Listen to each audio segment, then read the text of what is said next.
Oi, pessoal. Bom, estamos de volta. Agora nós vamos para o assunto mais falado de todos os tempos, né? Inteligências artificiais. Eu vou chamar aqui para o palco o Marcelo Prates, que tem dedicado bastante energia aí a pensar de uma forma crítica essa tecnologia, né, Marcelo? E queria deixar uma provocação, talvez. A gente, quando vislumbrava, né, esses modelos de inteligência artificial surgindo, a gente pensava assim, não, estou seguro, né? Porque o que nos torna humanos é a criatividade. E elas vão exatamente nesse ponto, né? Elas começaram a fazer barulho a partir daí, né? Então, e agora? Fala pra gente, Marcelo. Então, vocês estão conseguindo me ouvir? Só para testar? Tá Estamos sim, rolando? estamos sim. Tá, beleza. Sim, posso começar aí da tua provocação. Deixa eu. Vocês estão vendo os slides também? Ah, tá, beleza. Aí eu vou trocando por aqui. Então é interessante, espero conseguir falar um pouquinho sobre isso, né? Meio que parece que foi por um caminho que a gente não esperava, né? Que né, a expectativa é que a IA fosse automatizar as coisas chatas, né? E, na verdade, agora está automatizando o trabalho criativo, né? E parece que os profissionais na linha de frente que estão sendo prejudicados nesse momento são os profissionais da indústria criativa, né? Então, um caminho inesperado. Espero conseguir falar um pouquinho criticamente sobre isso. E acho que antes de começar a apresentação, queria falar um pouquinho sobre por que eu estou fazendo essa apresentação, né?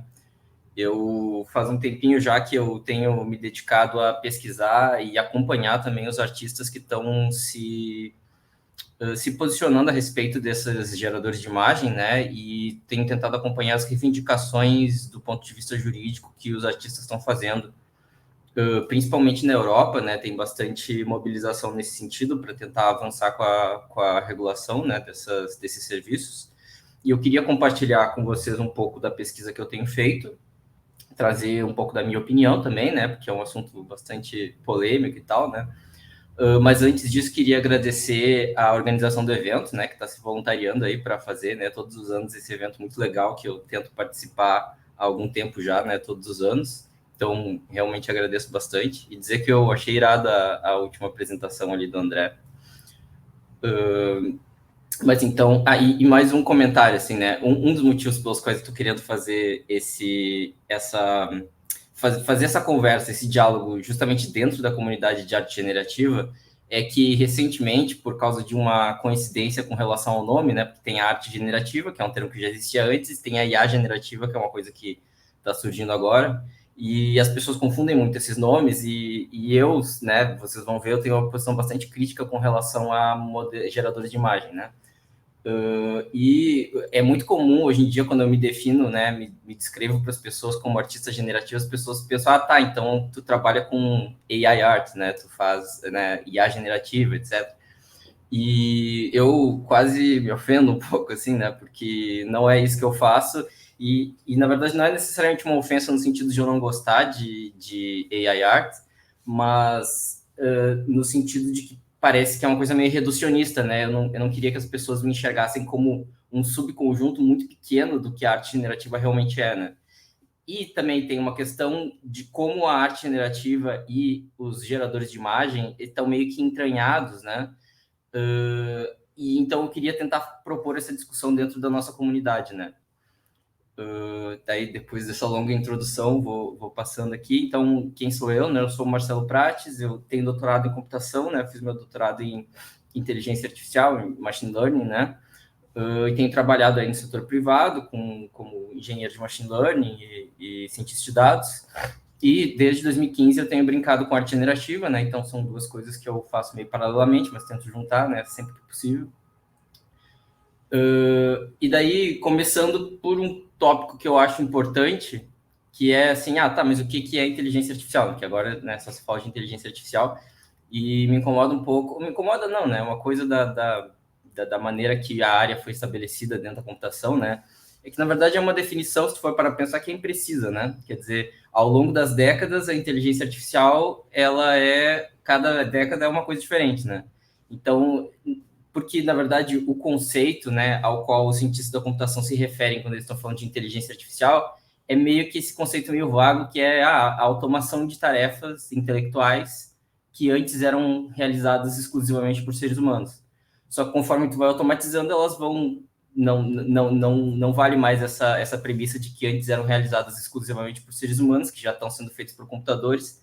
Então, com o passar do tempo, determinados campos da inteligência artificial vão ganhando independência e vão virando campos próprios e não, mesmo no vocabulário popular, a gente não se refere mais a eles como inteligência artificial, né? Então, tu vê bastante isso na área da visão computacional, né? Que hoje é uma área emancipada, né? Então, tem bastante coisa com relação a inteligência artificial surgiu dentro da área de inteligência artificial, mas hoje em dia, né, tem muitas tarefas, tipo, reconhecimento, OCR, né? Que nem se... Foi um dos primeiros exemplos de uso de inteligência artificial, né, de redes neurais, com propósito comercial, mas hoje em dia a gente nem trata como inteligência artificial, é um problema resolvido. O que está resolvido não é mais IA, né? Então, IA é como se fosse, de certa forma, essa fronteira entre o que é resolvível com computação atualmente, com a tecnologia existente, e o que ainda não é, né? Então, é essa fronteira que está sempre se movimentando conforme a tecnologia vai avançando, né? Só que, assim, na prática, hoje em dia, né, quando a gente fala de IA, na prática é machine learning, né? Na prática, mais especificamente, é deep learning, né?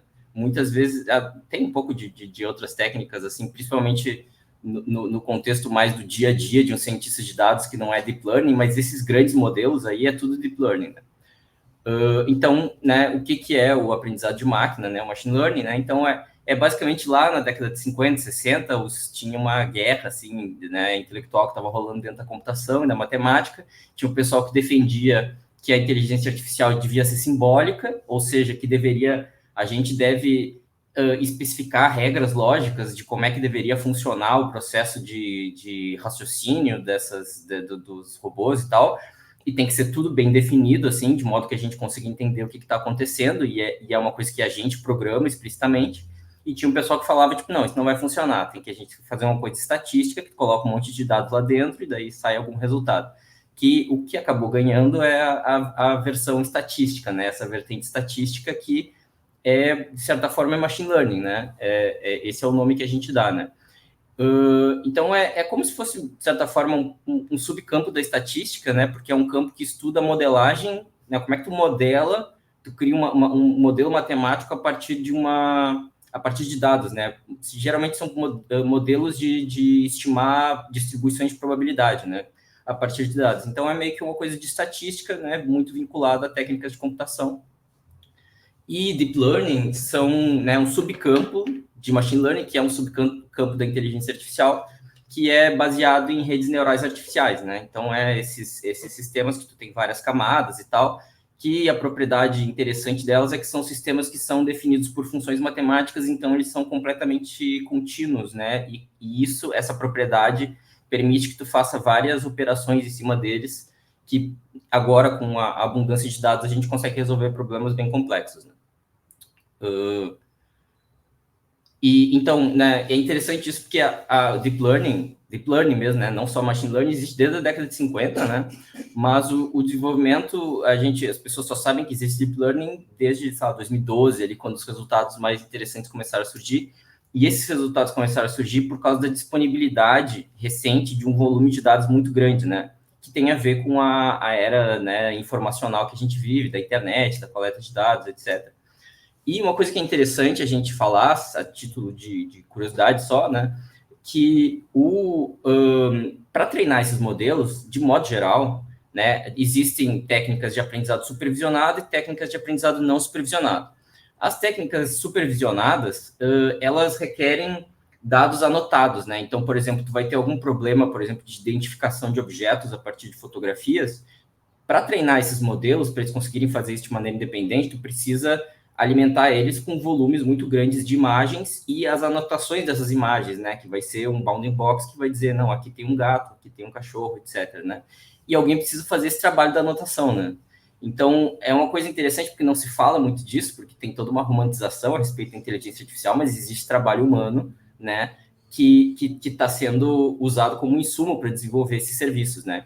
Então, hoje em dia, como é que funciona a economia disso, né? A anotação dos dados que são necessários para treinar esses grandes modelos, ela, na prática, ela depende da força de trabalho de trabalhadores precarizados, geralmente no sul global, em países tipo Índia, Bangladesh, etc., que são países que são do sul global, mas falam, ou seja, que tem força de trabalho mal valorizada e tal, né? Mas que falam inglês, né? Então, tem muito desses serviços, por exemplo, o Amazon Mechanical Turk, que é um serviço, assim, falando do contexto de um cientista de dados, né? O que tu vai fazer se tu está trabalhando num projeto que envolve machine learning dentro de uma empresa, o cliente chega lá para uma, né, propondo, né, que é uma solução para determinada coisa e não existe um dataset aberto que tu possa usar, ou talvez não exista de modo nenhum dataset que tu possa usar para treinar os modelos para resolver o problema do cliente. Geralmente o que tu vai fazer é tu vai criar uma conta lá no Amazon Mechanical Turk, que é uma plataforma que ele vai pagar frações de centavos de dólar para pessoas, sei lá, na Índia, etc., para elas, e até no Brasil, né, para elas anotarem os dados, né? Então elas vão receber vários tipos de exemplos assim e vão anotar os dados, que é parecido com o que a gente faz quando a gente resolve o CAPTCHA, aquele, né? Então aquilo ali, de certa forma, é uma maneira do Google nos forçar a trabalhar para eles, né? Só que daí tem essas pessoas que são pagas, só que são pagas assim muito pouco, né?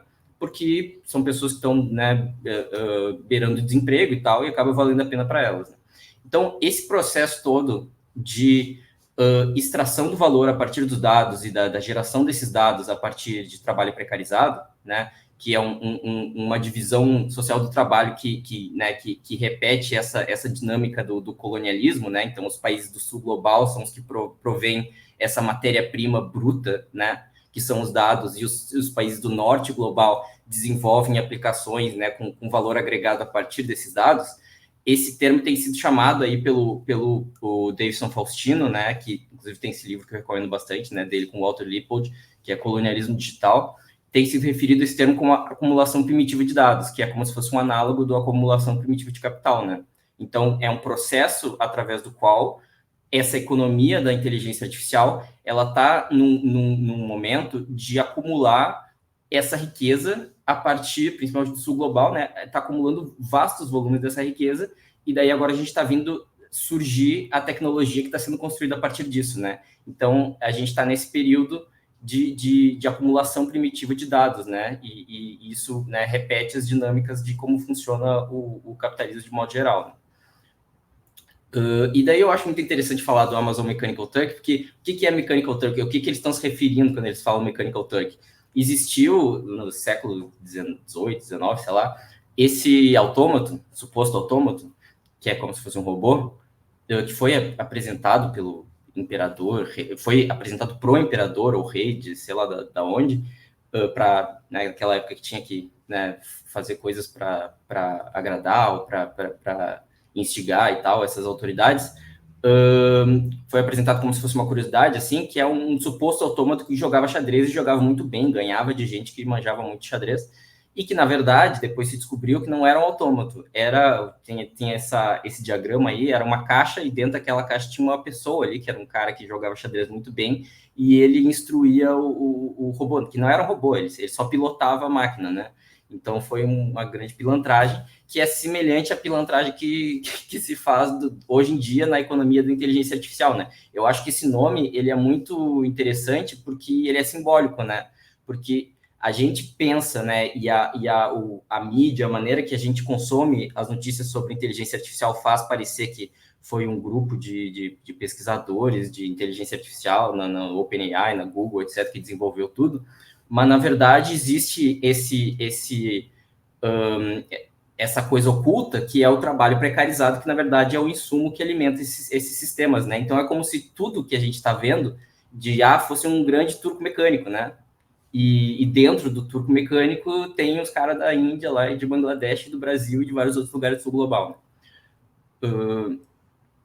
E daí, entrando um pouco mais na apresentação, no tópico que eu queria discutir, eu tenho tentado dividir as coisas num pequeno glossário, porque os termos são confusos, tá tudo misturado, e eu quero separar, até para poder dar valor para cada uma dessas coisas de maneira separada, né? Então, o que é a arte generativa? Bom, a gente está aqui no Processing Community Day, então acho que muita gente sabe o que é arte generativa, mas para quem não sabe, é o uso da programação como ferramenta no processo artístico, pelo menos essa é a definição que eu tenho para mim, né? Então, tu usa a programação para fazer alguma coisa, né? Para fazer, né, arte, né? É arte generativa. Então, é uma coisa super genérica. O que é IA generativa? São modelos de machine learning que produzem resultados no formato de imagens, de texto ou outros tipos de mídia. Aí tu vai se perguntar assim, tipo, tá, mas não são todos os modelos de IA que produzem resultados? Sim, mas é para diferenciar eles de modelos, por exemplo, de classificação ou de detecção, que são modelos que eles são analíticos, né? Então, tu dá uma entrada e ele diz, não, isso aqui é o que tem aqui, né? A IA generativa é diferente, ela produz um resultado de maneira condicional, né? Tu pode dar um input ou incondicional. Então, isso aí é generativo. Também é uma coisa super genérica, né? E o que é AI art? Pelo menos na definição que eu uso, assim, né?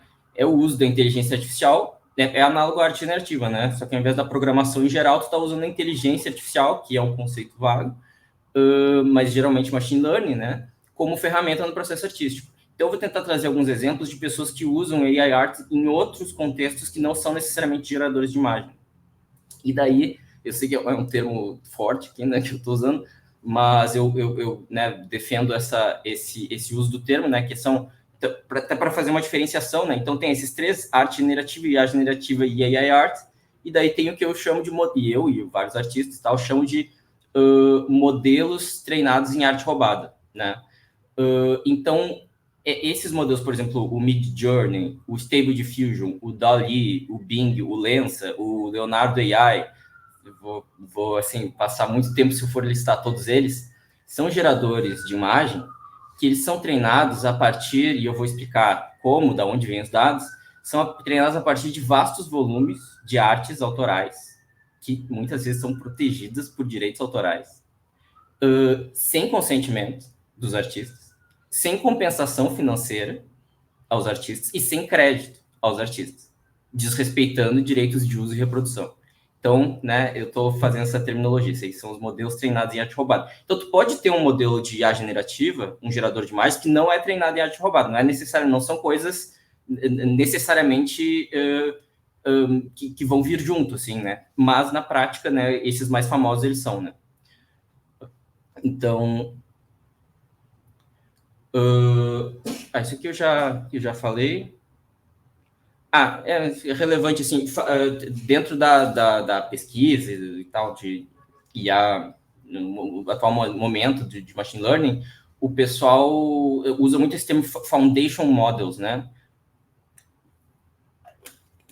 Quando eles falam foundation models, eles se referem a esse momento que a pesquisa e a implementação de serviços de inteligência artificial o momento que a gente está, que é em que tu tem essas big tech, tem essas grandes empresas que têm datasets enormes e treinam modelos gigantescos, tipo o GPT, esses geradores de imagem, o Clip, vários desses modelos.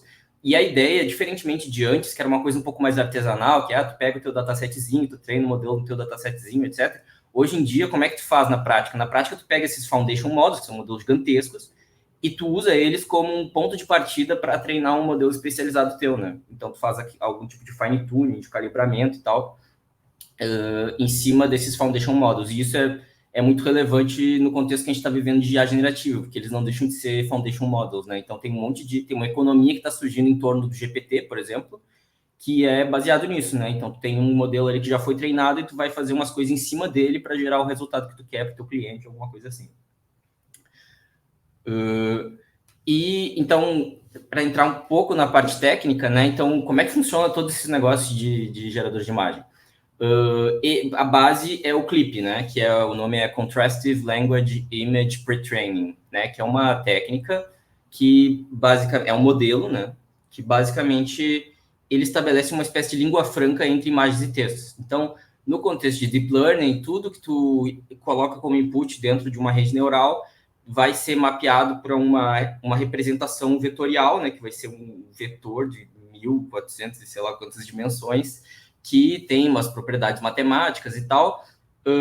E aí a sacada do pessoal que fez o clipe então a gente vai criar uma representação que mapeie tanto, se tu tem uma imagem, né, cuja descrição, tem uma imagem de um pato, sei lá, e a descrição isso é um pato, tu quer ter uma rede que vai mapear o pato para um vetor e que vai mapear a frase pato para um vetor parecido, né? Ou, idealmente teria que ser o mesmo, né? Então a ideia é essa, e a partir disso tu consegue saber, a partir de tendo essa ferramenta, tu consegue, por exemplo, é assim que funciona o gerador de imagem. Então tu dá uma descrição ali, né? Que eu quero que tu gere uma arte assim, no estilo do artista lá, que os caras roubaram a arte dele para treinar esses modelos e tal, nesse contexto, etc. Então,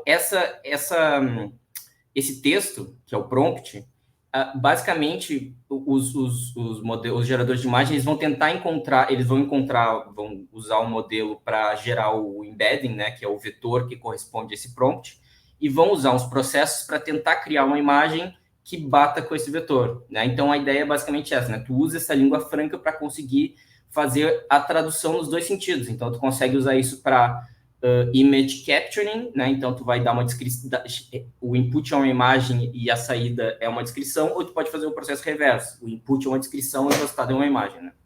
Então, o clipe foi desenvolvido pela OpenAI, né, que é em conjunto com o DALL-E. Foi meio que um paper que propôs os dois de maneira casada, né, o clipe e o DALL-E. Eles fazem, né, meio que o processo, o clipe vai da imagem para o texto, e o DALL-E vai do texto para a imagem, né, então... e foi um dataset fechado, obtido por meio de raspagem de dados na web, né? Então, a OpenAI é meio que um oxímoro, assim, né? Porque eles não são open e eles não são non-profits, né? Que eles dizem que, né, idealmente, lá quando surgiu, supostamente a ideia é que seria sem fins lucrativos e tal, mas é com muitos fins lucrativos. Eles estão ganhando muito dinheiro com o GPT, com todos esses negócios, e é a empresa menos open que tem, é completamente fechado. Tudo que eles fazem é fechado, todos os datasets são fechados, os modelos são fechados, o código, muitas vezes, dos modelos é fechado também. Então, eu acho muito engraçado o OpenAI, né? E daí, entrando na questão dos dados, de onde é que vem os dados, então, né? O que a gente se refere quando a gente fala que esses modelos são treinados em arte roubada, né? Então, existe esse dataset chamado Lion 5B. 5B seria de 5 bilhões, mas na verdade tem 5,8, só tem 6 bilhões praticamente. De imagens. É um dataset de 6 bilhões de imagens, que na verdade é um dataset de pares de imagem e texto, que vai ser a imagem e a descrição daquele texto, que são raspadas da web. O que é raspagem? É basicamente tu escreve um script que fica navegando meio aleatoriamente as páginas da internet, vai encontrando imagens que tenham legendas e vai botando para dentro do dataset, sem absolutamente nenhum critério, né? Não importa se tem direito autoral, não importa nada, né? Se é imagem privada, nada assim, né? E então contém um volume muito grande de conteúdos que são protegidos por direitos autorais, porque isso não é levado em consideração. E daí tem a malandragem que os caras fazem, que é esse dataset Lion, ele é desenvolvido por uma organização sem fins lucrativos, né, dizem eles, que é chamada Lion AI, que eles dizem assim que os datasets são feitos para fins de pesquisa, né? Só que na prática eles são usados para desenvolver o Midjourney e todos esses geradores de imagem, né? E fica uma espécie de jogo de empurra, né? Então, quando rola problema com o Midjourney, né? O Midjourney tá plagiando o estilo de determinado artista, o artista não consentiu, etc. E se cobra a responsabilidade das empresas desenvolvedoras desses geradores de imagem, eles dizem, não, mano, o problema não é comigo, a gente está usando um dataset aberto, que foi desenvolvido por os outros caras, por essa Lion AI, tu tem que falar com eles. Daí tu vai para a Lion AI e diz, não, mas olha só, tem um problema aqui, né? A gente o dataset que vocês providenciaram está sendo usado com fins antiéticos, etc. E ele diz, não, mas a gente não se responsabiliza, a gente nem baixa as imagens, a gente só dá os links das imagens. Então, e esse dataset a gente fez para fins de pesquisa, né? Então, a gente não tem responsabilidade nenhuma. Então, ninguém tem responsabilidade nenhuma, né? É muito interessante. E até se for ver a posição das Big Tech com relação a isso é muito interessante, porque recentemente a Microsoft, lá os representantes da Microsoft falaram que eles acreditam, né, que eles defendem a ideia de que quando houver conflito jurídico, assim, né, eles têm que ser resolvidos entre o artista que está sendo lesado, que está sendo plagiado, e o usuário que plagiou ele usando a ferramenta. Então, eles, né, esse Lion, Midjourney, eles não têm responsabilidade nenhuma, né? Então, estão tentando tirar o deles da reta. E daí é interessante essa questão dos dados, né? Se fala pouco sobre os dados, mas é importante falar sobre eles. Uma pergunta comum que se faz é assim, mas é possível provar que um modelo foi treinado em artes específicas? Porque tem muito essa ideia assim de tipo, esses modelos são caixas pretas, né? Não dá para saber como é que eles estão fazendo os processamentos deles, então, como não tem como saber, a gente continua com esse negócio aí. Mas não, dá sim, dá sim. Com algum esforço, nem é muito, tu consegue fazer esses modelos cuspirem os dados de treinamento. Então, tu consegue fazer um gerador de imagens, por exemplo, tu consegue fazer com que ele cuspa uma cópia muito parecida com uma imagem que está contida lá dentro. Então, tem esse artigo aí, que é o Extracting Training Data from Diffusion Models, que faz basicamente isso, assim, né? Então, ele mostra vários exemplos de imagens que estão contidas no dataset e como a rede consegue cuspir elas de volta. E eu acho interessante isso, porque isso promove uma reflexão, que acho que é a primeira reflexão interessante que a gente precisa fazer, que é, no contexto de modelos de geradores de imagem que são treinados em artes roubadas, tu consegue gerar uma cópia praticamente idêntica a um trabalho autoral, protegido por direitos autorais, que foi usado para o treinamento. E essa cópia, magicamente, por causa de um vácuo legal que a gente está no momento, elas não estão mais protegidas por direitos autorais, né? Então, é uma espécie de lavagem de direitos autorais que essas ferramentas permitem que tu faça, né? E daí, mais para frente, vamos tentar complexificar essa questão, porque esse é um caso óbvio, assim, que foi um plágio óbvio, né? Mas tem plágios um pouco menos óbvios, né? E daí eu acho que é importante a gente sempre começar falando do Greg, né? Que esse cara, coitado do cara, que é o artista polonês que se especializa em artes de fantasia, né? Aí tem um exemplo de uma arte dele. E ele é o cara que teve o azar de ser a pessoa mais plagiada pelos modelos, pelos geradores de imagem, né? Então ele é assim, é fora do comum assim, a quantidade de vezes que é usado o nome dele para gerar artes no prompt. Assim, então, por exemplo, tu escreve assim, eu quero uma imagem de um castelo, não sei o que, no estilo do Greg Rutkowski, né? E, em parte, ele é um prompt popular, né?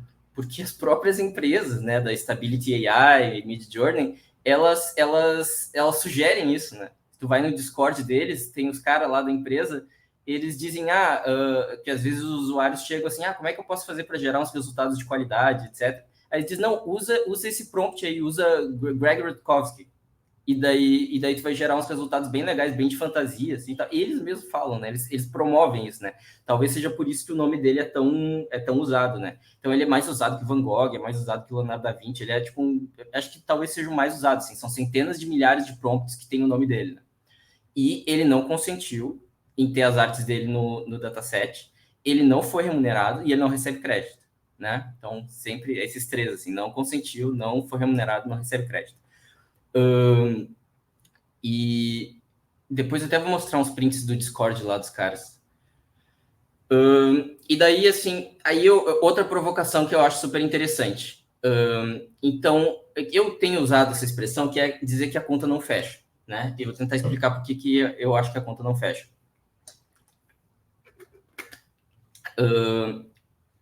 E aí começo essa provocação a partir de uma pergunta, né? Como é que a gente poderia pensar num uso ético de geradores de imagem? Um uso que respeitasse direitos de uso e reprodução de artes autorais, né? Ou seja, que não violasse a propriedade intelectual dos artistas. Né? Daí tem um experimento que acabou acontecendo, um experimento, né, inconsciente que rolou, que é a comparação que a gente pode fazer entre o Midjourney e o Adobe Firefly. Então, a Adobe está desenvolvendo tecnologias de IA generativa e a Adobe tem lá, que as empresas de tecnologia adoram ter esses departamentos de ética da IA, né, que eles mantêm por alguns meses, depois demitem todo mundo. E, em vez de acordo com a política lá, eles têm um documento lá de quais são as premissas éticas que regem o desenvolvimento deles e tal. Uma das premissas é que não poderia se treinar modelos em arte roubada, que super válido, assim, né? Acho que poderia ser uma premissa para todo mundo. E daí o desafio deles é, pô, a gente tem que vamos criar o nosso gerador de imagens, mas a gente tem que respeitar direitos autorais. E daí o que eles fizeram? Eles montaram um dataset deles que não tem artes roubadas, que é um dataset muito menor, né? Que tem dados oriundos do Adobe Stock, para os quais que são dados que eles têm direitos de uso, né? Ou dados, né, imagens de domínio público, ou imagens que foram publicados sob licenças permissivas, licenças que permitem uso sem acreditar e coisas do tipo assim. Então, eu gosto de dizer que o Firefly é como se fosse um experimento no desenvolvimento não criminoso de gerador de imagem. Claro que eu estou fazendo um exagero aqui, porque não é ainda, né, espero que ainda, né, não é um crime, né, fazer o que essas empresas, tipo a Stability AI faz, mas num sentido um pouco mais metafórico da coisa, assim, né, como eles estão fazendo uma coisa, tentando fazer uma coisa de maneira ética, né. Só que é interessante, tu consegue pesquisar e tem vários exemplos de pessoas comparando os dois, né? O Midjourney é claramente superior. Por que ele é superior? Porque o dataset dele é muito maior. A tecnologia é a mesma, o modelo de difusão é a mesma coisa. A diferença são os dados, né? Então, aqui tem um exemplo, assim, tipo, o Firefly gera uns exemplos com vários artefatos e tal. Então, eu acho que é interessante a gente pensar isso assim, tipo, tu, enquanto usuário, tu vai ver os resultados dos dois, tu vai pensar, não, eu vou com o Midjourney, né? É a mesma coisa o mesmo valor para usar, às vezes até mais barato, tem a versão free e tal, e os resultados são melhores, né? Só que quando tu toma essa decisão, tu tá, né, tu tá tolerando o modelo de negócio dessas empresas, né? Que é por que o Midjourney é melhor? Porque ele foi treinado em artes roubadas, né? Porque ele foi treinado em bilhões de artes de pessoas que não consentiram, né, com o uso das informações delas para a criação desses datasets. Então, eu acho que isso nos traz 3 lições, né? Então, a primeira delas, para treinar um gerador com boa performance, isso requer vastos volumes de artes autorais de qualidade. E outra coisa que é interessante é a Adobe é uma empresa grande que tem capital, né, que tem bastante dinheiro. Mesmo empresas grandes como a Adobe, elas estão limitadas na coleta desses dados por restrições orçamentárias óbvias, né? Não tem recurso para pagar os royalties de bilhões de trabalhos, né? E daí tu chega na conclusão final, né? Que é que a performance claramente superior do Midjourney, ela não é produto de uma técnica mais sofisticada, né? Como eu falei antes, são os mesmos modelos, né? Mas da apropriação indevida do equivalente a bilhões de dólares em trabalhos artísticos. Se tu fizer um cálculo otimista, né? No sentido de, tipo, talvez só 10% daqueles 6 bilhões ali sejam artes autorais, com direitos autorais e tal, e estipular um valor, sei lá, de 10 dólares por cada um, tu chega fácil na casa dos bilhões, mas se não é bilhões, é pelo menos centenas de milhões, né? Então, esse dinheiro que a Stability AI e essas empresas não estão pagando, isso é o que faz com que, por meio dessa malandragem deles, a conta fecha, né? Só que é só porque eles estão cometendo um abuso de propriedade intelectual. E a reflexão que eu proponho aqui é quanto custaria para desenvolver um Midjourney, com a performance do Midjourney, pagando royalties? Não ia ser financeiramente viável. Esses modelos que têm uma boa performance, esses modelos que são os modelos que se fala que vão substituir os artistas, eles não são comercialmente viáveis. Eles só são viáveis tecnologicamente por causa do roubo que essas empresas estão fazendo, né? Então, a conta não fecha, né? Não é uma questão técnica, é uma questão do modelo de negócio que está sendo usado. E daí eu gosto de começar com assim, desmentindo alguns argumentos, porque o argumento mais comum que o pessoal usa, assim, quando eu tenho tentado fazer esse debate, que é um debate bem insalubre, assim, e daí o pessoal sempre acusa os críticos de ludismo, né? Que a gente é contra a tecnologia, que a gente é avesso ao uso do computador, que a gente, porque daí por essa lógica aí de vocês, daí aí não pode usar o Illustrator, não pode usar o Photoshop. Quer dizer, eles tentam pintar os críticos desses modelos treinados em arte roubada como se fossem pessoas que são contra o uso do Photoshop, mas eu não sou contra o uso do Photoshop. E eu, particularmente, eu sou doutor em computação e inteligência artificial, eu trabalho com isso e eu sou artista generativo, então eu não sou um ludita, eu gosto de tecnologia, só que eu tenho uma posição com relação a direitos autorais, né? E é só isso que me diferencia, não é uma versão à tecnologia, né? Então, a reflexão que eu proponho aqui é que, na verdade, a mesma tecnologia pode ser usada com diferentes finalidades e sob diferentes premissas éticas, né? A gente acabou de ver o exemplo da Adobe, né? Que está tentando fazer uma coisa justa, né? E daí eu proponho uma reflexão com relação a, por exemplo, o diferencial competitivo de empresas como a iFood, diferentemente do que a propaganda deles afirma, não é que eles estão usando a tecnologia para substituir a força de trabalho dos entregadores. Eles não estão automatizando. Eles estão usando a tecnologia para fazer uma malandragem que consiste na retirada dos direitos e a desvalorização da mão de obra dessas pessoas. Então, o central, em muitos desses casos, não é a tecnologia, é o modelo de negócio, são coisas distintas e a gente precisa conseguir separar eles, né? E eu acho que o mesmo vale para geradores de imagem, né? Existe quase que esse slogan que vai substituir os artistas. Mas a tecnologia não substitui o trabalho artístico, porque o trabalho artístico é um insumo da tecnologia. É necessário que os artistas continuem produzindo. Se os artistas entrassem em greves, todos os artistas parassem de produzir, esses modelos iam estancar onde eles estão, né? Então, para que os modelos consigam continuar avançando e se atualizando, os artistas precisam continuar produzindo. Só que, e daí qual é a malandragem? O modelo de negócios deles consiste em fazer com que os artistas continuem produzindo sem receber nada em troca, né? Então, o que está acontecendo não é que surgiu uma tecnologia muito avançada que está substituindo os artistas. Surgiu um modelo de negócio muito pilantra que está precarizando a mão de obra deles, né? É isso que está acontecendo. E daí eu queria entrar na parte um pouco mais leve da apresentação, que é falar assim, AI art não necessariamente significa roubo, né? Então eu tento fazer essa separação porque eu acho que tem pessoas que fazem AI art e tinha pessoas que faziam AI art antes dos geradores de imagem que merecem respeito, assim, né? Tem um problema de nomenclatura, né? E eu tô tentando separar as coisas para que as coisas fiquem claras. Então, existiam artistas que estavam experimentando com o uso da IA no processo artístico de maneira ética, de maneira criativa, muito antes de chegar a esses geradores de imagem, né?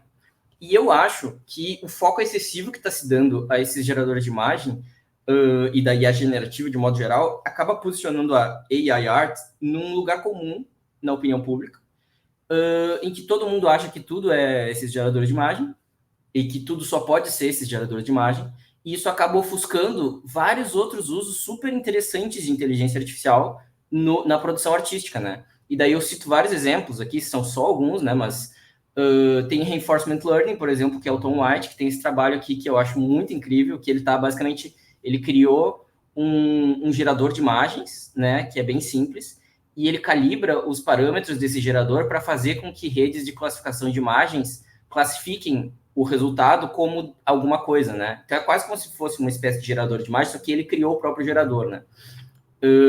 Tem o Alexander Mordvintsev, que é um pesquisador da Google, que é o cara que criou o Deep Dream, e ele criou o Neural Cellular Automata também. Ele tem vários experimentos super interessantes com relação à intersecção entre arte, vida artificial e coisas nesse sentido. Tem a Helena Sarin, que eu vou falar um pouco mais sobre o trabalho dela depois, que é uma das pioneiras em AI Art, né, que ela fazia com GANs e tal. E tem o Burt Chan também, que eu cito, que é um cara que trabalha bastante com vida artificial, né? Então, tudo isso poderia ser compreendido dentro de AI Art, mas não se fala mais disso, se fala só do Midjourney e desses serviços treinados em arte roubada, né? Então, eu já comentei um pouco do Tom White, eu vou pular. Falar um pouquinho da Helena, eu acho interessante, eu gosto muito da perspectiva que a Helena tem sobre AI Art, e, enfim, como eu falei, ela é uma das pioneiras e tal, e eu acho que uma coisa interessante do trabalho dela é que ela treina os modelos em datasets próprios, que são autorais, que são artesanais, portanto, né, sem lesar outros artistas no processo, né. E acho muito interessante o trabalho dela, porque tudo tem a ver com esse teto que ela tem de tentar explorar os artefatos que esses geradores de imagem geram, né, e criar esses padrões que é uma espécie de glitch art neural, né, que eu acho super interessante.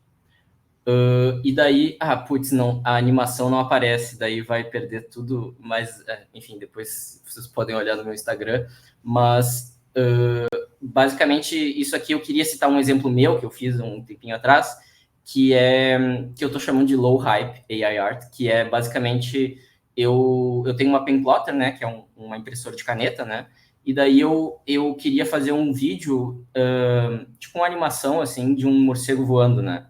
Então, eu implementei criei uma biblioteca de Python para fazer animações em papel, né? Então, eu escrevo as animações, elas são desenhadas pela Penplotter e depois automaticamente eu já escaneio e eu já monto a animação, só que infelizmente ela não está aparecendo aqui. Só que seria uma animação de um morcego voando, né? E eu queria citar isso como um exemplo, porque eu estou usando um modelo de machine learning para fazer a segmentação, né? Para extrair o foreground, separar o foreground do background e conseguir identificar o morcego, né? A silhueta do morcego. E é só isso que eu estou usando para desenhar, né? Então, na animação fica mais interessante porque tu consegue meio que reconhecer o morcego pelo movimento que ele está fazendo. E eu chamo de low hype AI art porque eu não estou assim, Mid Journey, etc. Eu estou usando IA porque às vezes é interessante usar, mas, sabe, de uma maneira um pouco mais, assim, tá, uma ferramenta que eu estou usando dentro do processo, assim, né? Nem tudo precisa ser esses geradores de imagem, né? Tá, aqui eu entraria nos detalhes técnicos e tal, dos artigos usados, né? Um artigo de machine learning e outro de biologia, sei lá, morcegos e tal. Que foi da onde eu tirei o vídeo, né? E aqui é a bibliotecazinha que eu fiz, né? Então é uma biblioteca bem legal que ela se inspira em processing. Basicamente, tu só define uma função que, em função do tempo, vai desenhar alguma coisa na tela. E daí ela gera um SVG que tem todos os frames da animação, daí eu imprimo com a Penplotter e depois eu escaneio e recorto de maneira automática e gero um MP4, né? Então, eu tenho feito vários experimentos com isso em termos de fazer animações usando aquarela, etc. e tal, eu acho bem legal. Outro exemplo de um projeto low hype AI art que eu fiz é um gerador de paletas, né? Então, eu tento criar muitas ferramentas para me ajudar no meu processo artístico. E aqui eu estou usando um modelo de linguagem que é, né, a mesma tecnologia usada no GPT-4 e também nesses geradores de imagem e tal, que, né, eu treinei num dataset de cores nomeadas e tal, e daí eu consigo usar ele para gerar paletas aleatórias que eu vou integrando no meu trabalho, né? Então também é um uso que tu olha, nem parece que eu estou usando IA, e eu acho mais legal quando parece que não está usando mesmo, sabe? E outro que eu acho muito legal, esse é um dos meus preferidos, quero voltar para ele depois, que é o que eu estou chamando de text to color, que ele basicamente, tu dá uma descrição de uma cor e ele gera uma cor para ti, né? Então, daí tem vários exemplos aqui de eu estou gerando uma cor mais saturada, uma cor menos saturada, etc. Né? Então, é também um uso interessante de IA no meu processo artístico e tal. E daí, uma coisa que eu acho interessante, assim, é que tem, de novo, né, essa crítica aí do ludismo, etc., que eu acho um argumento meio fútil, assim, né? Porque quando tu acusa, né, uma espécie de ad hominem, né? Tu tá acusando o crítico de ser tal coisa e daí tu não discute a natureza do que ele tá realmente criticando, né? E eu acho que é interessante porque manter uma posição contrária ao roubo de propriedade intelectual não tem relação com aversão à tecnologia. E eu argumentaria que pelo contrário, né? Porque tem artistas, pesquisadores, cientistas de dados, programadores, especialistas em inteligência artificial ao redor do mundo, e eu espero poder me somar a eles também, que estão se juntando para subverter a tecnologia dos geradores de imagem a favor dos artistas, né? E é interessante que, num contexto de vácuo de legislação sobre o tema, a subversão da própria tecnologia é a principal ferramenta que a gente tem de defesa, né, para os artistas que está à nossa disposição, né? E eu tento contextualizar isso com né, tem esse processo da Revolução Argelina, né, que tem esse processo muito interessante da descolonização da tecnologia, né? Então, eles tinham o colonizador, né? Os franceses tinham várias tecnologias que estavam sendo usadas contra a colônia, né? Contra o povo colonizado, e o pessoal chegou à conclusão de que não vale a pena a gente rejeitar a tecnologia, porque daí a gente vai perder, né? Eles têm uma tecnologia muito avançada que eles estão usando contra a gente. O que a gente precisa fazer é subverter a tecnologia para nos defender, né? E é um processo parecido aqui, né? E daí eu quero citar alguns exemplos disso, né? Para mostrar que é uma coisa concreta, né? Então, tem esse site chamado Have I Been Trained, que é www.haveibeentrained.com, que é uma ferramenta grátis que tu pode usar agora, é só abrir, como se fosse um Google, que permite que os artistas, de certa forma, auditem esses modelos e descubram se as artes deles estão presentes nos datasets que foram usados para treinar os modelos. Então, basicamente, ele pesquisa dentro do Lion 5B, né?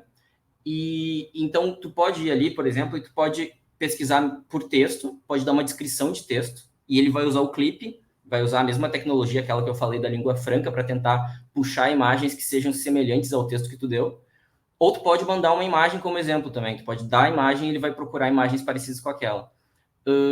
E então a proposta que se faz é que os artistas possam usar essa ferramenta para dar o que eles chamam de opt-out desses geradores de imagem, que é eu usei a ferramenta e descobri que a minha imagem está dentro dos datasets que são usados para treinar. Então eu vou mandar uma solicitação formal lá para a empresa, para a Stability AI, pedindo para a minha arte ser retirada do modelo, né? Que eles vão imprimir e jogar no lixo, né? Que eles não vão levar em consideração. Mas daí, por isso também que os artistas propõem que não haja o opt-out, que haja o opt-in. Quer dizer, uma imagem só vai ser colocada dentro desses datasets se o artista der consentimento prévio, né?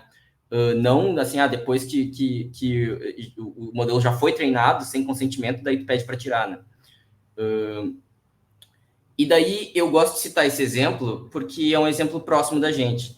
Essas são as artes da Caroline Janhour, que é uma artista e tatuadora brasileira, acho que é tatuadora, mas ela é uma artista brasileira, curitibana, que tem essas artes aí, estilo meio fantástico.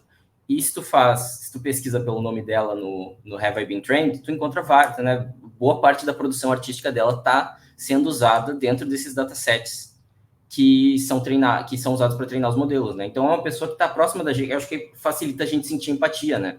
Como é que vocês acham, de repente, vocês conhecem alguém que conheça ela, né? Como é que vocês acham que essas pessoas se sentem de ter, muitas vezes, toda a produção artística dela, que é a fonte de renda delas, sendo usada para treinar esses modelos, né? Então é uma questão bastante complicada, né? E eu acho que a gente precisa se sensibilizar com isso. Pulando para outra tecnologia que pode ser usada para defender os artistas, tem o Glaze e o Nightshade, que vai ser divulgado depois, que são produzidos pela mesma equipe lá da Universidade de Chicago, que são ferramentas para proteção, digamos, são ferramentas preventivas, né? O Have I Been Trained é meio que como se fosse paliativo, assim, é um remédio, né? Que tipo, o problema já tá feito, daí tu vai tentar diagnosticar e ver qual é o problema. O Glaze é uma ferramenta para tu tentar se defender previamente, né? Como é que funciona? Basicamente, é um serviço que tu pode ir lá no Instagram, na conta do Instagram deles, se tu for um artista e tal, quiser proteger os teus trabalhos, pode ir na conta do Instagram deles e pedir acesso à ferramenta Web Glaze, que é um site na web que tu manda a tua imagem e o que ele faz? Ele vai te mandar a imagem de volta com um ruído aplicado em cima da imagem, e esse ruído é como se fosse uma marca d'água, que é bem difícil de perceber, é quase imperceptível, que faz com que o teu estilo fique invisível quando essa arte for incorporada nos datasets que são usados para o treinamento dos modelos. Então, eu estava lendo o artigo esses dias, é super interessante. Basicamente, eles fazem um processo para tentar adicionar um ruído na tua imagem que faça com que a rede enxergue um estilo que não é o teu, o estilo, sei lá, do Van Gogh ou de outra pessoa no teu trabalho. E daí é como se fosse uma capa de invisibilidade para o teu estilo. A tua arte vai entrar dentro desses datasets, mas eles não vão conseguir copiar o teu estilo, né? Então é super interessante. E eu recomendo que os artistas que se preocupam com isso usem o Glaze, né? Então aqui tem até um exemplo, né, de uma imagem original e com o Glaze, nem dá para ver direito a diferença. E aqui tem um exemplo que eu fiz só para testar. Isso aqui na esquerda é uma arte que eu fiz, e daí eu rodei no Glaze, né? Aqui não tem um exemplo da minha arte com o Glaze aplicado, mas eu extraí o ruído para vocês verem qual é o ruído que ele aplica. Então é um ruído bem maluquinho aqui, eu até achei interessante, e depois renderizei o próprio ruído no Blender ali, só para ver como é que, para conseguir enxergar um pouquinho melhor. Então ele aplica meio que uma marca d'água, assim, e essa marca d'água protege contra modelos treinados em arte roubada, né? Daí tem o caso do Prêmio Jabuti, né, que eu acho interessante, né, que é um caso que aconteceu recentemente, que teve esse cara aí que é um designer, parece ser um cara super legal, assim, ele é um seguidor do Olavo de Carvalho, que produziu uma versão aí do livro do Frankenstein e produziu todas as imagens, né, todas as ilustrações do livro usando a ferramenta Midjourney, né? E daí eu achei engraçado assim, que quando perguntaram para ele, assim, quando o pessoal, né, indagou ele com relação por que tu não expôs, né, desde o início que tu estava usando o Midjourney para gerar essas imagens. Ele disse que não perguntaram, daí ele não comunicou porque não perguntaram. E eu acho que é interessante esse comentário dele, porque daí isso fala um pouco sobre as condições injustas de competição, né? Quer dizer, se tu não está dizendo que tu está usando o Midjourney, tu vai estar competindo com pessoas que estão ilustrando à mão mesmo, são condições injustas de competição. Mas o fato de tu não estar dizendo que tu usa essa ferramenta também fala muito sobre o crédito que é negado aos artistas que são co-criadores da ferramenta. Porque os artistas cujas artes foram colocadas sem consentimento nos datasets, eles são co-criadores da ferramenta. Na verdade, a parte mais importante do trabalho intelectual do desenvolvimento da ferramenta é deles, né? Não é dos engenheiros lá da OpenAI ou da Stability AI, dessas empresas aí, né? Então, é uma questão do crédito também. O crédito é negado, não é só o consentimento e a remuneração, o crédito também é negado aos artistas, né? E daí, uma coisa interessante que está acontecendo é a judicialização, né? Então, tem esse processo que está rolando aí, é uma coisa bem recente, e tem vários artistas que estão movendo um processo coletivo contra a Stability AI, o DeviantArt, o Midjourney e o Runway AI, né? Então, 3 empresas que produzem modelos treinados em arte roubada e o DeviantArt que está sendo omisso em proteger os artistas cujas artes estão colocadas lá dentro da plataforma deles, né? Tá deixando a plataforma deles ser scrapada, né? Ser raspada por essas empresas para gerar os geradores de imagem, né? Então, estão movendo um processo super interessante de vocês lerem, porque tem toda a documentação ali, eles estão tentando comprovar mesmo que a arte deles está ali dentro e tal. E tem aqui, inclusive, um print de uma engenheira da Stability AI, depois, assim, interessante, depois que eles sofreram pressão, depois que a Stability AI sofreu pressão por causa do coitado do Greg lá, e foram forçados por pressão pública a proibir o uso do nome do Greg como prompt, os usuários começaram a reclamar, porque boa parte da base de usuários usa essas ferramentas para plagiar o estilo específico de artistas específicos. O pessoal começou a reclamar, e daí essa engenheira disse, não, mas então usa o nome desses outros artistas aqui. É parecido com o dele, né? Então, essa é só para demonstrar que isso não é acidental, isso é a feature principal desses modelos, que as próprias empresas que desenvolvem eles admitem, né? A feature principal é o uso dessas ferramentas para plagiar o estilo de pessoas sem o consentimento delas e a partir da propriedade intelectual delas.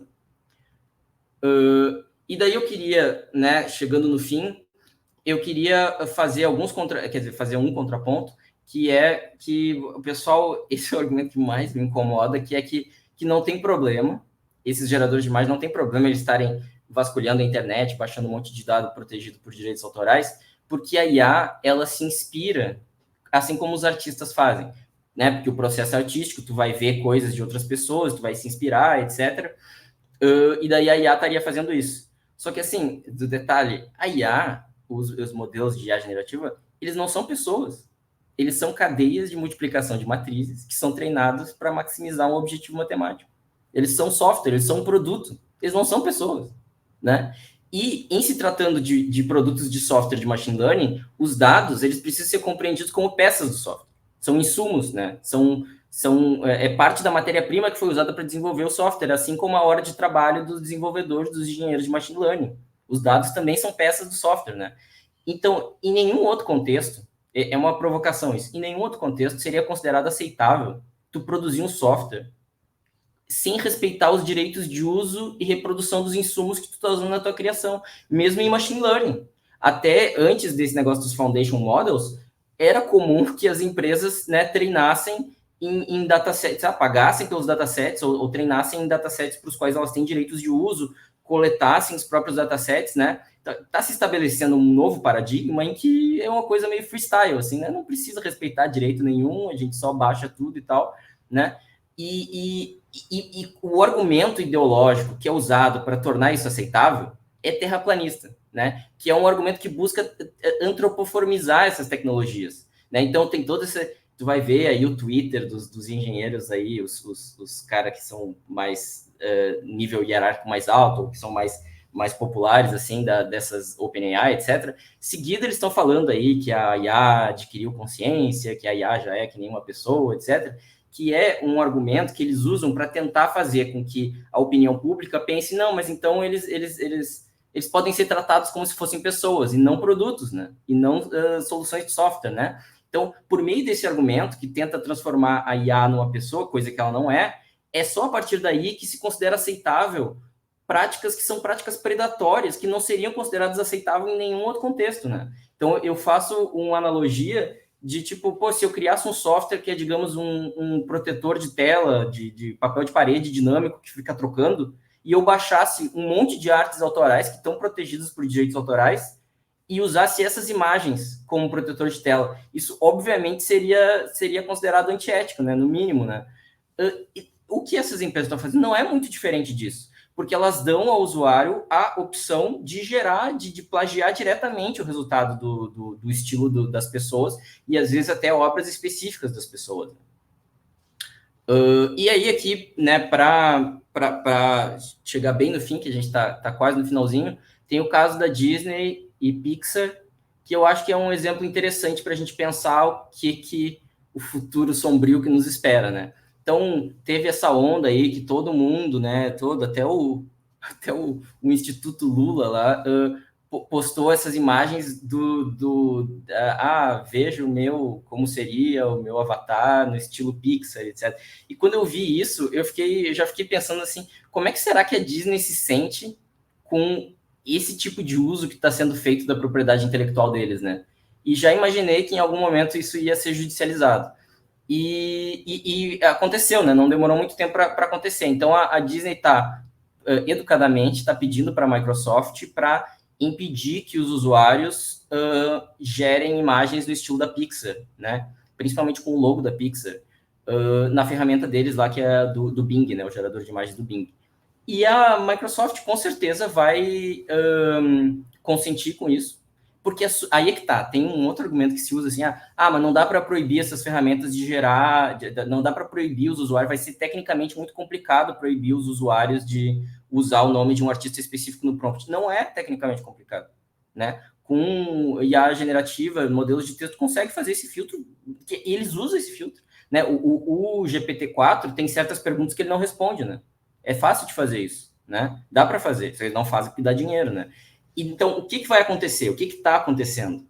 As grandes empresas, a Disney, todas as empresas que, né, têm propriedade intelectual que vale milhões, etc., e que têm poder de lobby e que têm acesso a bons advogados, eles vão conseguir proteger a propriedade intelectual deles, e eles estão se mobilizando para isso.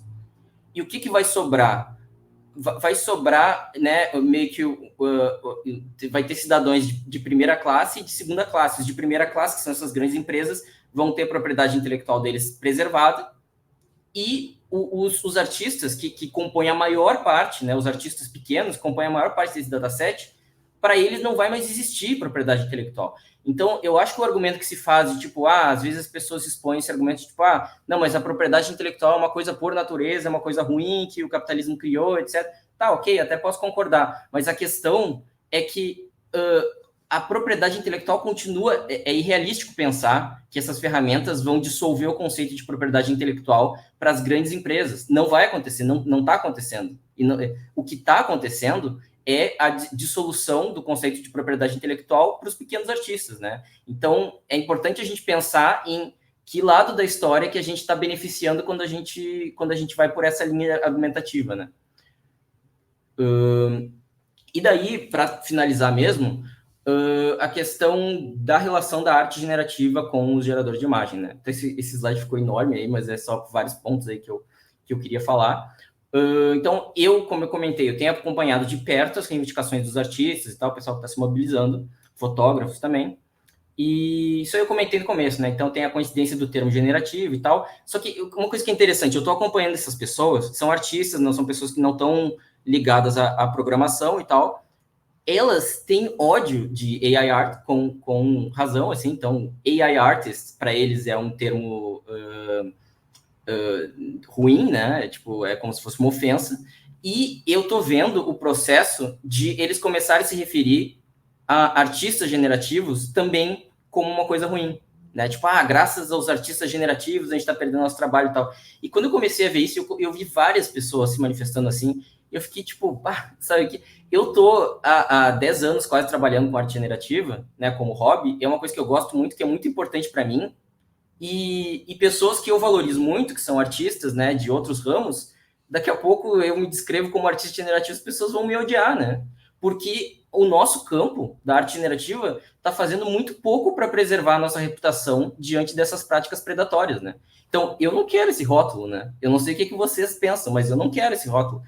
E eu imagino que vários de vocês devem ter passado por esse processo, assim, de, tu fala que tu é artista generativo, daí eles acham que tu faz AI art, né?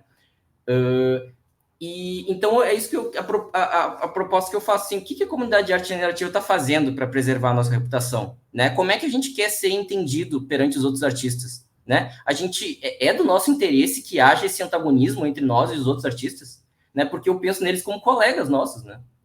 E eu tenho um profundo respeito por eles e eu não quero que eles sejam lesados, assim como eu imagino que eles não queiram que eu seja também, né?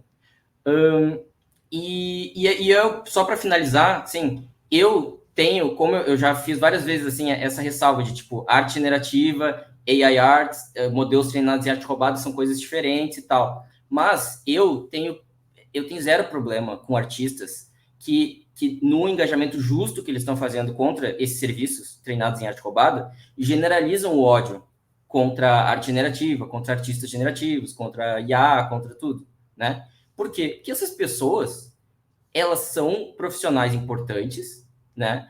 Elas estão fazendo a sua defesa praticamente sozinhas, diante de uma tecnologia de difícil compreensão, e elas merecem o nosso apoio incondicional, né? Isso aí é um problema secundário se a terminologia não está sendo usada da maneira certa. Assim, então, elas merecem nosso apoio incondicional. E eu, que, né, sou formado em computação e doutor em computação por universidade pública e tenho conhecimento de machine learning, trabalho com isso, tenho vivência prática, eu acho que é meu dever cívico falar sobre isso. E eu acho que a comunidade de arte generativa, a comunidade de inteligência artificial deveriam encampar esse debate. Eu acho que a gente precisa comunicar à população do perigo dessas ferramentas e se solidarizar com os nossos colegas de hobby ou de profissão, que são artistas que estão sendo lesados por esse modelo de negócio predatório. Né? Então, eu estou fazendo a minha parte e eu acho que, né, espero que essa reflexão possa ter servido, não sei se eu convenci necessariamente todo mundo, mas espero que ela possa ter servido para que outras pessoas se engajem também nesse debate. Acho que da minha parte é isso, e eu não... desculpa, só mais uma coisa. Eu sei que já estourou 2 minutinhos do tema, mas isso aqui é super importante. Eu queria colocar um slide assim, o que dá para fazer, né? Porque a gente está num cenário meio catastrófico, o que dá para fazer? Então, o status legal de modelos treinados em arte roubada é nebuloso, porque é um vácuo legal que a gente está, né? Eles são problemáticos do ponto de vista ético, mas ainda não são problemáticos do ponto de vista jurídico, né? Está começando a se judicializar esses casos. O fato dessas ferramentas não serem consideradas ilegais pela atual legislação não é um bom argumento para justificar o uso, porque às vezes as pessoas dizem, mas não é crime. Bom, tem um monte de coisa que não é crime, que não é legal de fazer, né? Eu espero que no futuro seja crime, né? Eu vou batalhar para que isso seja regulamentado e que essas empresas paguem na justiça pelo que elas estão fazendo, né? Mas uma coisa interessante é, a regulação desse tipo de tecnologia exige disposição política dos legisladores e do judiciário, que, para isso acontecer, a sociedade precisa estar articulada. E a sociedade só vai estar articulada se houver conscientização e divulgação científica, que é o que eu estou tentando fazer e que eu acho que mais pessoas deveriam se engajar para fazer, né? E, assim, num segundo ponto, o que os artistas podem fazer hoje em dia? Se tu é um artista aí que está me ouvindo e tal, usa o Have I Been Trained e verifica se as tuas artes foram usadas sem teu consentimento para o desenvolvimento desses serviços, né? E daí usa essa opção de opt-out para solicitar para as empresas para tirar os teus dados do modelo deles, que eles vão imprimir jogando no lixo, né? Eles não respeitam isso, mas pelo menos, né? Pelo menos para saber que a tua arte está sendo usada e tal.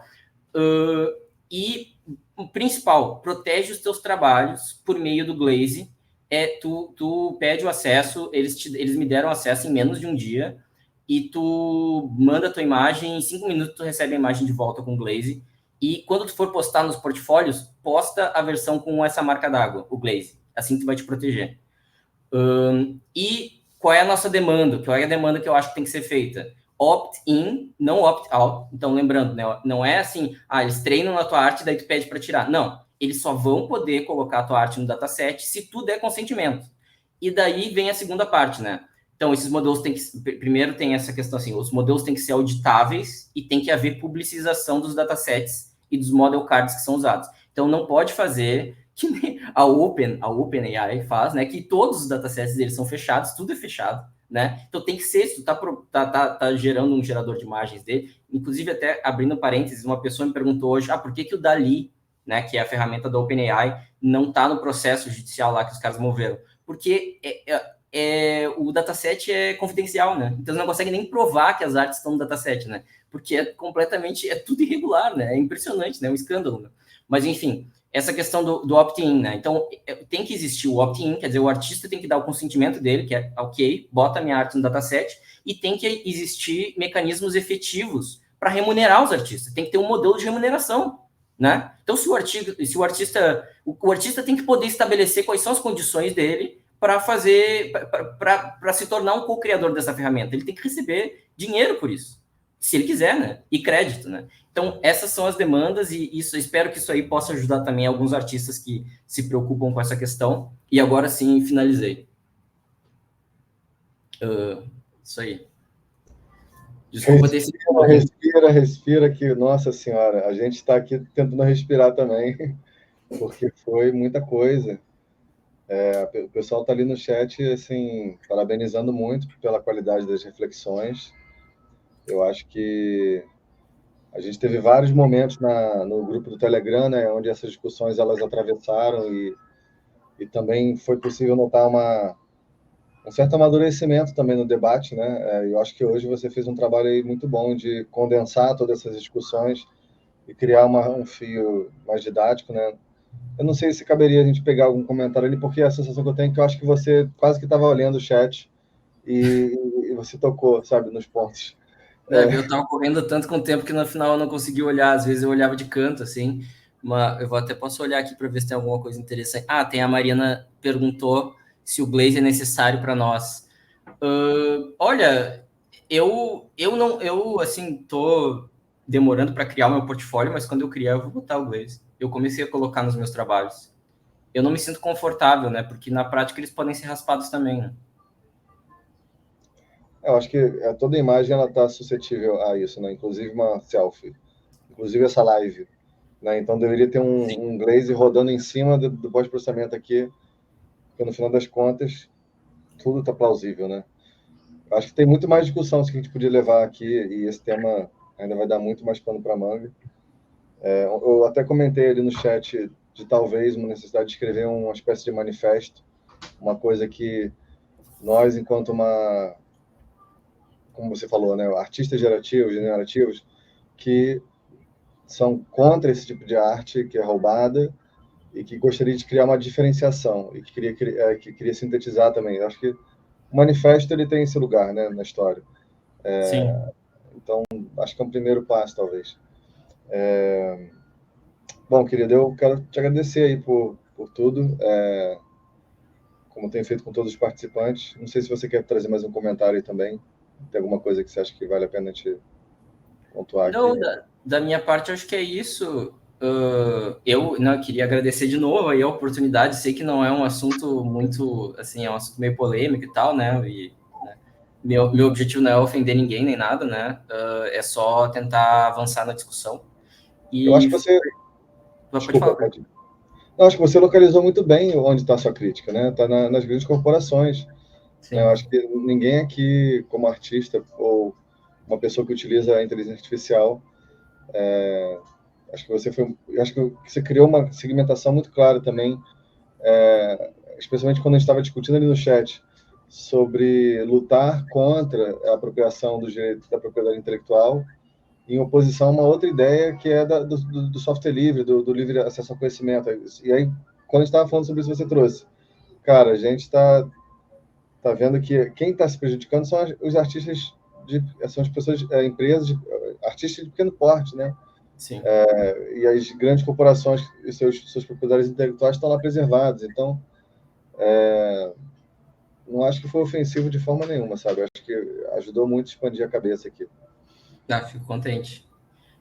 E só para finalizar, se alguém quiser me seguir aí, eu tenho tentado fazer esse debate pelo Instagram, marcelo.o.r.prates. Não é tão fácil de lembrar, mas tem um highlights lá só sobre AI Art que eu estou tentando manter atualizado. Daí, se quiserem se informar mais sobre isso, podem seguir por lá. E agradeço realmente muito, de novo, a oportunidade de estar falando sobre isso aqui. Massa. Bom, então vou aproveitar essa companhia aqui para não ficar sozinho e fechar aqui o evento, né? Lembrar para as pessoas também que esse é um evento organizado de forma voluntária, é o Processing Community Day, é o Dia da Comunidade do Processing, né? É um evento global, anual, ele acontece de forma espontânea, né, pelas próprias pessoas que se sentem parte dessa comunidade. Então, você tem eventos no Japão, você tem eventos em Portugal, você tem eventos no mundo inteiro. E aqui no Brasil, a gente tem tentado fazer com a regularidade de um ano. Desde a pandemia, a gente adotou esse modelo virtual como uma forma de conectar, né, pessoas do Brasil todo. Né, de outra forma, seria difícil da gente, por exemplo, eu estava podendo ouvir o Marcelo falar nos Sim, Estados achei ótima essa mudança. e a gente sente muita falta do presencial. Então, assim, esse ano a gente tentou, de alguma forma, no meio do ano, começar a estruturar uma ideia de um evento híbrido espalhado pelas universidades. Foram muitas ideias. E aí a gente postergou tanto, a vida de todo mundo tão corrida, que aí o Guilherme Vieira levantou assim, gente, vamos fazer. O Ale, acho que foi o Ale que levantou, vamos fazer. E a gente falou, tá, vamos fazer o mais simples possível, mas não vamos deixar de fazer. Então, o mais simples possível foi esse evento que vocês viram hoje, um dia de evento, totalmente aberto, assim, as pessoas que falaram aqui hoje foram pessoas que enviaram suas sugestões. A gente até pensou em filtrar, assim, de talvez não dá para abraçar todo mundo para caber num dia, mas acho que foram, se não me engano, 7 atividades, ou 6, e coube muito bem, assim, a gente está fechando o dia aqui sem estar exausto, como foi das outras vezes, porque eram, às vezes, 7 dias de evento, 5 dias de evento, tinha tudo um pipeline de editar vídeo libras, a gente tinha uma estrutura maior nas outras edições também, enfim, e dessa vez a gente simplificou para ser possível, né? E apesar da simplicidade do que foi esse evento em comparação aos outros, eu acho que a gente conseguiu manter uma qualidade muito boa, assim, de estrutura, de conteúdo. Estou muito feliz com o resultado aí desse dia. Poxa, eu não vou ficar me repetindo aqui, mas realmente está muito legal. E também quero dar um agradecimento especial para todo mundo da equipe que estava aí junto, né? O Will que estava aqui nos bastidores, o Guilherme Vieira, que, pô, mega se doou para fazer essa interface de forma heróica. Nossa, vou me arriscar a falar o nome de todo mundo, mas eu posso acabar esquecendo mais alguém. Mas o Rodrigo Rezende, que estava aqui também cuidando dessa estrutura de transmissão ao vivo. E aí tem várias pessoas aqui no chat, né, que já passaram pelas edições anteriores, que já passaram também oferecendo conteúdo. Então, agradeço também a todo mundo que faz parte dessa comunidade. Enfim, não dá para falar todos, mas é isso, é muito bonito, sabe? Eu fico muito feliz de ver isso acontecer, sabe? Eu acredito muito nessa colaboração, sabe? Nesse esforço que é coletivo, nesse esforço que busca romper com as barreiras do conhecimento, que busca, de alguma forma, construir uma outra sociedade, uma sociedade onde a gente se reconhece pelas tecnologias que a gente cria, pelas artes que a gente cria, pela nossa capacidade criadora, sabe? Acho que isso é muito forte dentro da comunidade. São pessoas que se dedicam muito a criar, né? E eu acho que essa liberdade criativa ela é muito em função desse domínio, dessa técnica no meio digital, que extrapola o digital muitas vezes também. Isso é muito bonito, se unir, não apenas por isso, né? Mas se unir também porque existe uma visão de mundo aqui. Eu acho que o Marcelo trouxe muito essa visão de mundo hoje, na fala dele, e no ano que vem a gente vai tentar fazer de novo, eu espero.